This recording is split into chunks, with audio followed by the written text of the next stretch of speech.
लिखा है मैया हमारे करमवा में भी खमरी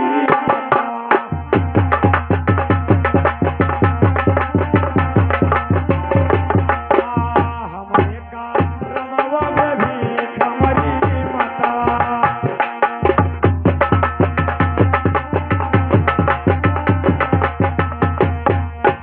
जाओ तू खेओ मैया अपनो राज बाजे सहिया बेटा चले जो गवार भावे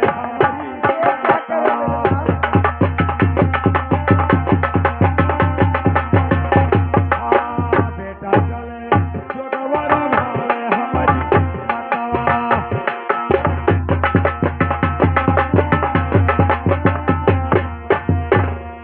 ठीक है बेटा, अगर आप आशीर्वाद चाहते हो तो मैं ऐसे आशीर्वाद नहीं दूंगी। हमारा तुम्हारा एक शर्त रहेगा मेरे लाल। क्या शर्त है माँ आपका?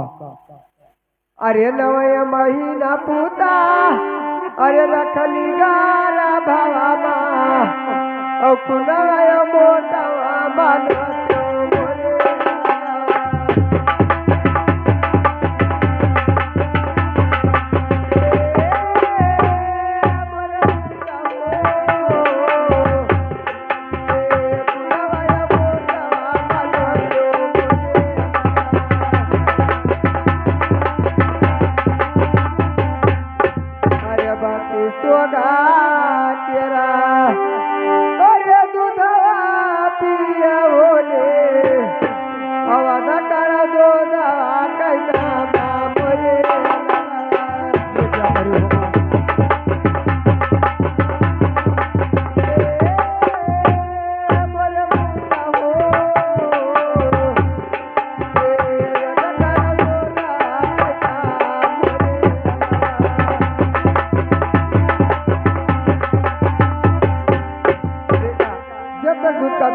करोगे तब तक मैं आपको आशीर्वाद नहीं दूंगी। अरे सब कह माई सब कह अरे तिहाली जलवा नहीं मांग दूधावा के दाम हमारी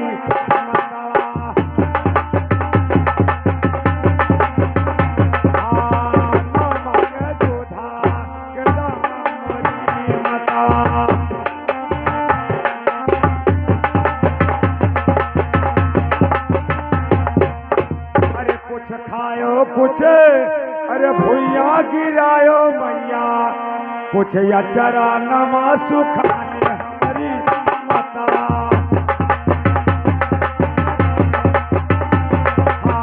कुछ या चरा नमा सुखाने मोरी माता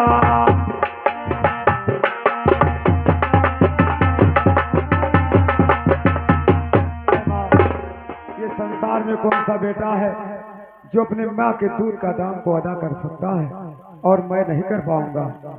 बेटा जब तक दूध का दाम नहीं अदा करोगे तब तक मैं आपको आशीर्वाद नहीं दूंगी। अरे माँ अगर अपने दूध का दाम मांगती हो तो मेरा कहना आप मान लीजिए। अरे हथवा में ले लो मैया अरे ढाल तलवरिया अरे बुने बुने खुनवा चुहाओ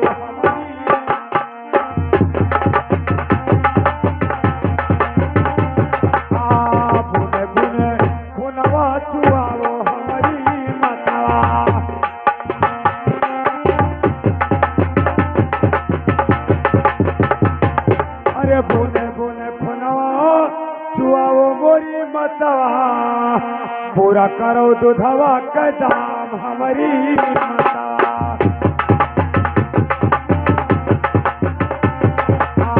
पूरा करो दूधवा का दाम मोरी माता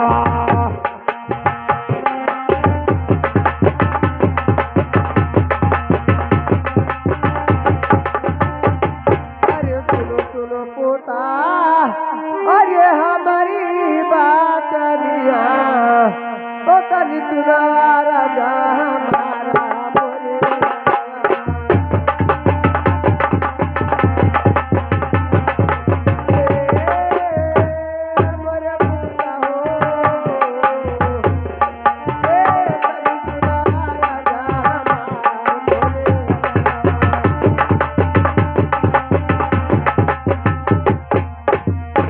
अरे हम तो देखो पोता और तू के या तेरे बाबा ओ पूरा हुआ जो गवा तो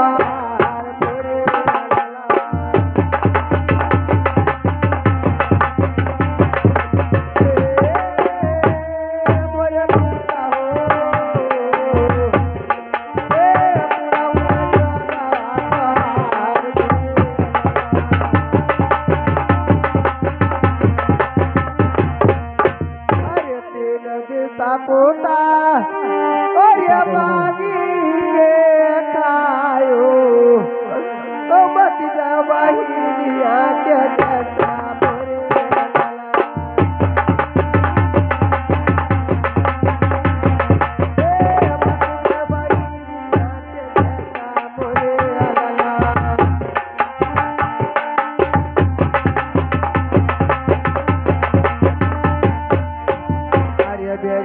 बेरिया पोता बेरिया माई सबे जावे औ काटन बातिया हमार मोरे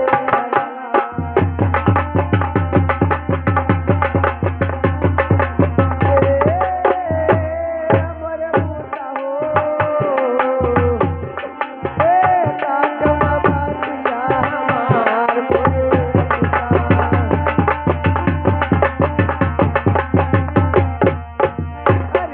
तो जाबो पोता और जो गवारा बना को पटल करे जावा हमार मोरे मोरे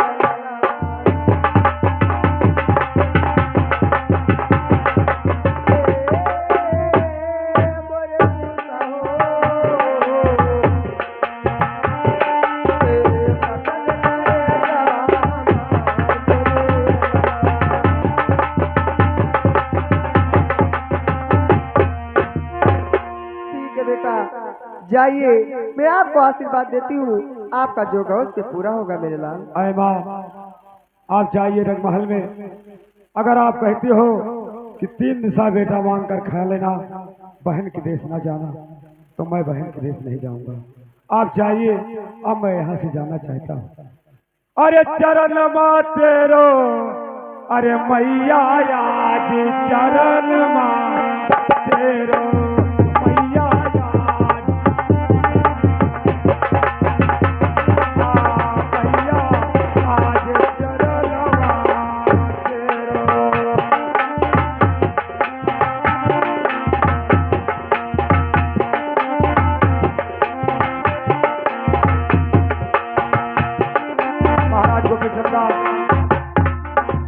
जब अपने माता और पिता से आशीर्वाद ले लेते हैं तो उस बरई के दरवाजे पर चलते हैं।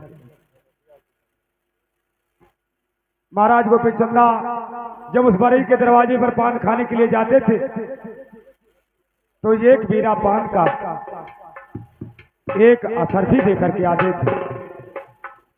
इस समय 6 महीने का दिन बीत गया, महाराज गोपी चंदा उसके दरवाजे पर नहीं गए, और जब उसके दरवाजे पर जाते थे तो घोड़ा और बछेड़ा 5 पोशाक सिर के ताज के साथ उसके दुकान पे जाते थे और एक बीरा पान खाते थे, तो एक असर भी देकर के आते थे। लेकिन आज मैं इस भेष में अगर मैं जाऊंगा तो बरई मुझे पान देता है या नहीं देता। लेकिन आज बिना बरई से पान खाए हुए मैं द्वार को नहीं छोड़ के जाऊंगा, क्योंकि अगर मैं आज नहीं खाया उस बरई के हाथों से पान तो ना जाने आगे समय में मुझे क्या भुगतना पड़े, कितने संकट में मुझे आना पड़े।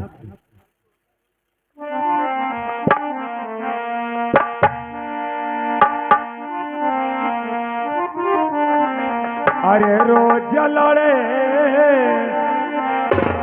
अरे रोज लड़े हो अरे रोज लड़े नदिया मोह से झगड़ा रोज करे नदिया मोह से झगड़ा।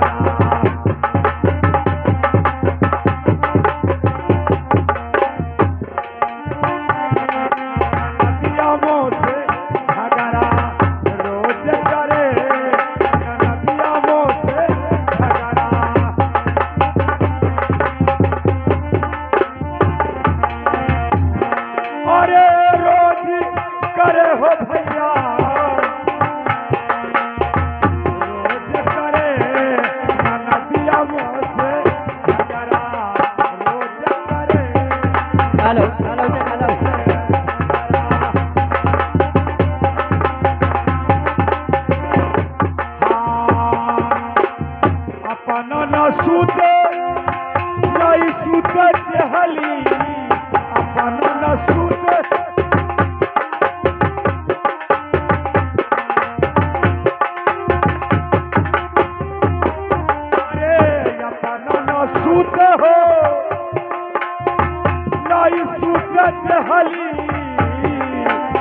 जाई बजरिया में सबसे लड़े नदिया मोर से झगड़ा रोज करे नदिया मोर से झगड़ा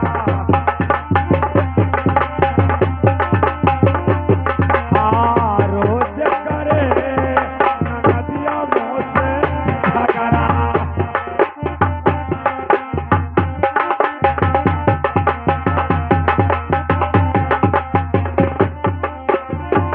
यही रे नदिया के कवन दई जारा यही रे नदिया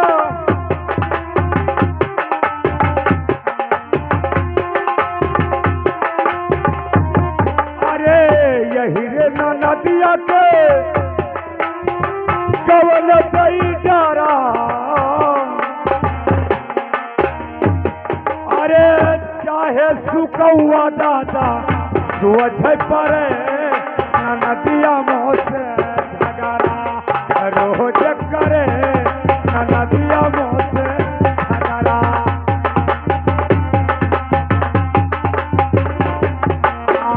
रोज करे नदिया मोह से झगड़ा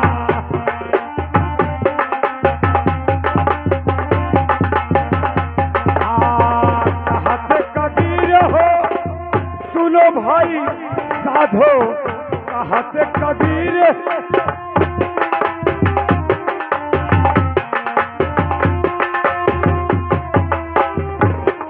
अरे कहत कबीर सुनो भाई साधो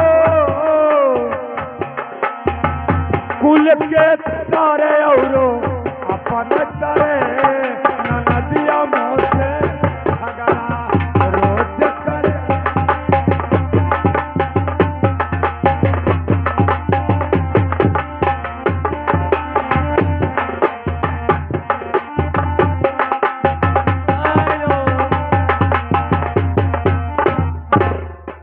मछरी बिकाय ना नदिया द्वारे हाटिया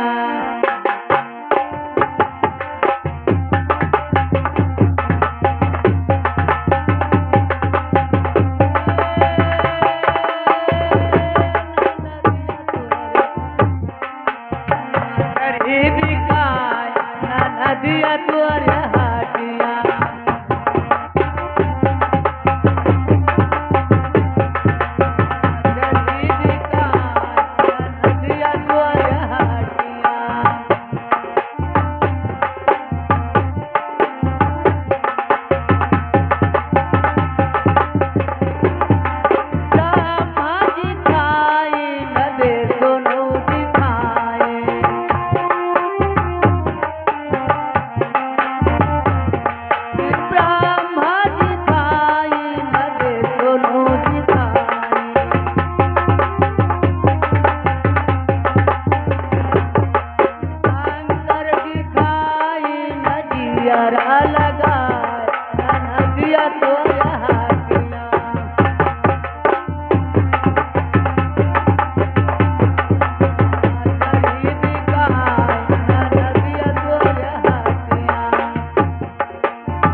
कब मिली हो मुझे तीरथवा से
हेलो,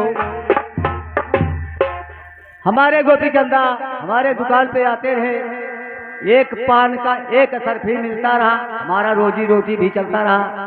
6 महीना पर मैं दुकान आज खोल के बैठा हूँ, जरूर आएंगे, मैं बैठता हूँ। हेलो, अरे मन समझाइला, अरे बिरहिन यापन मन समझाइला, बिरहिन हो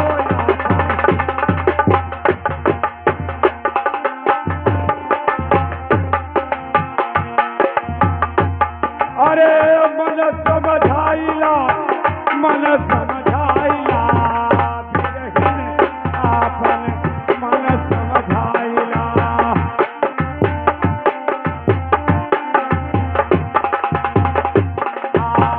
बिरहिन आपन मन समझाइला। अरे यही घट भीतर नदियायो नरवा, यही घट भीतर नदियायो नरवा। अरे यही घट भीतर नदियायो नरवा।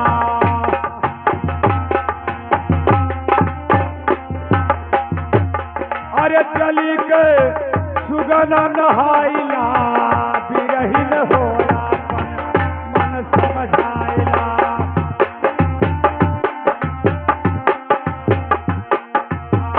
बिरहिन हो यापन मन समझाइला।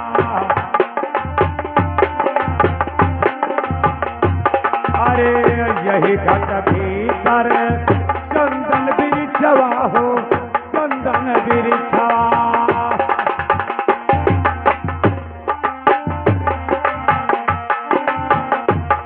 अरे यही घट भीतर चंदन बिरिछवा हो, चंदन बिरिछवा।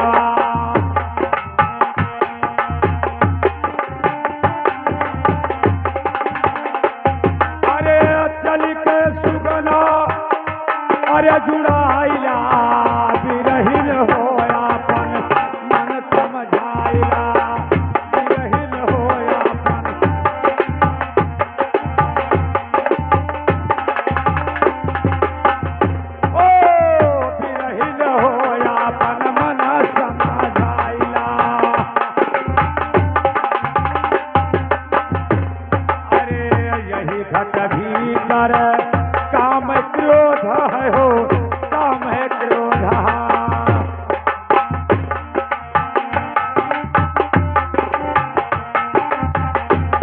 अरे यही घट भीतर काम क्रोध है हो, काम है क्रोध।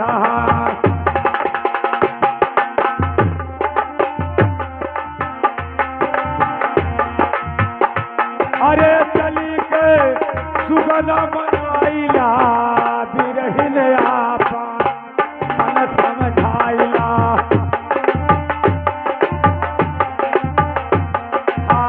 बिरहिन हो यापन मन समझाइला। अरे कहत कबीर सुनो भाई साधो, कहत कबीर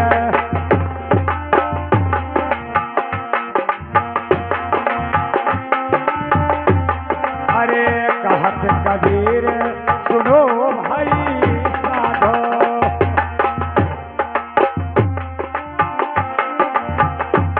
अरे सतगुरु चरण सिर नाइला बिरहिन होया मन समझा।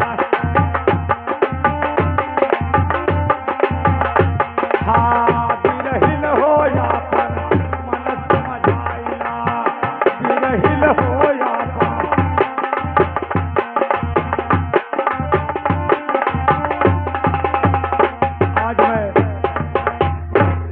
आज मैं चलते चलते ये बरेली के दरवाजे पर पहुंच गया हूँ। आज बरेली इस समय अपने दुकान को खोल करके बैठा है। आज मैं देखता हूँ कि बरेली मुझे पान देता है या नहीं देता है। इसके दुकान में मैं जब आता था तो घोड़ा और बछेरा के साथ पांचों पोशाक सिर का ताज के साथ में आते थे। आज वही बरेली है और वही गोपी चंदा है, लेकिन आज वो समय नहीं है। आज ये देखता हूं कि मुझे पहचानता है या नहीं पहचानता है।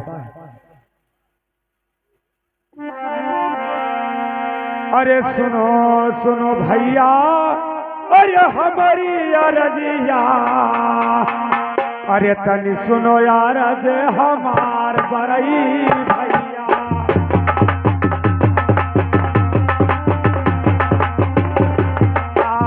तनी सुनो अरज हमार बरई भैया।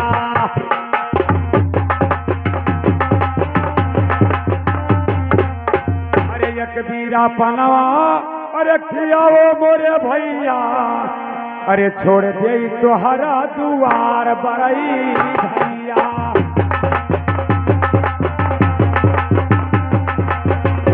हाँ छोड़ देबै तोहरो दुआर बरई भैया।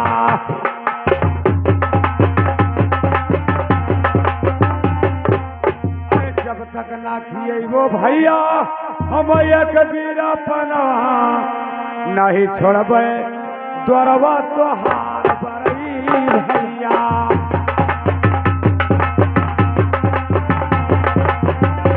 हाँ ना छोड़बै द्वारवा तोहार बरई भैया।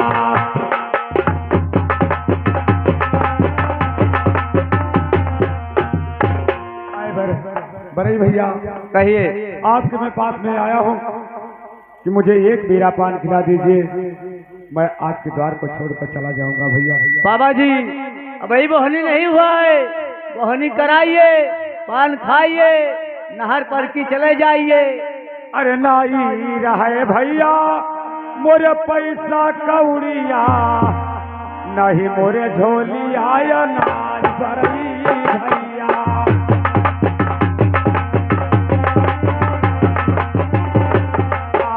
नहीं मोरे झोली आया नाज बरई भैया।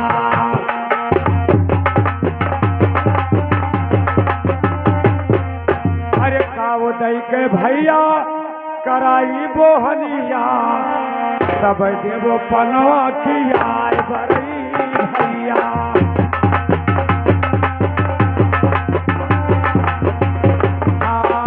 तब देवो पनवा किया बरई भैया।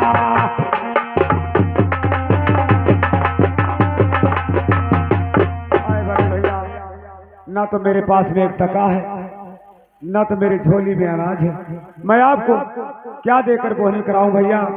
अरे भैया मुझे एक बीरा पान खिला दीजिए भैया। अच्छा ये बताइए बाबा कि बोले सुबह सुबह कहीं दुकान पे पान मिल जाएगा कि यहाँ मिलेगा? बताइए। बोहनी लबट्टा और सुबह सुबह पहुंच गया लड़चट्टा। बताइए मने इतना भारी बिजनेस कई आवाज तो हम उधार गई दी बदिना भर भिन्न भोइया छुली है। अरे भैया बरई मुझे याद करो और पहचान करो कि मैं कौन हूँ। कौन है जात का भिखारी? नगर नगर में भिक्षा मांगते हो, आप कौन हो? आपका भी कहना ठीक है भैया। मैं इसी शहर का रहने वाला राजा गोपी चंदा हूँ भैया। चलो गोपी चंदा का अगर नाम लिया जितना बदन में खाल है सब नीचे गिराऊंगा। तुम्हारे जैसा गोपी चंदा जात का भिखारी थे। मारे गोपी चंदा आते रहे पांचों पोशाक सिर का ताज, घोड़ा बछेड़ा घोड़ा के टापे सो करना आसमान में जाता था। जात का भिखारी गोपी चंदा बन गया है। सुनो सुनो जोगी बाबा हमारी अरजिया जोगी, और तनी सुनो यार जय हमार जोगी बाबा हो।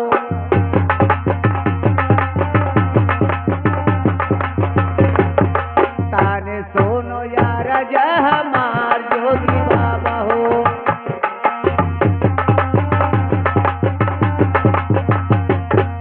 ऐसन जबनिया निकरब जोगी बाबा हो, खिचले खालावा तोहार जोगी बाबा हो।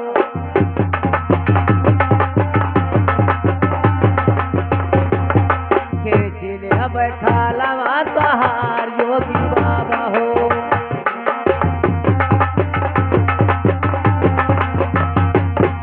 खालावा खिंचाई जोगी भुसवा भरई बे, और लसिया झोकई जोगी बाबा हो।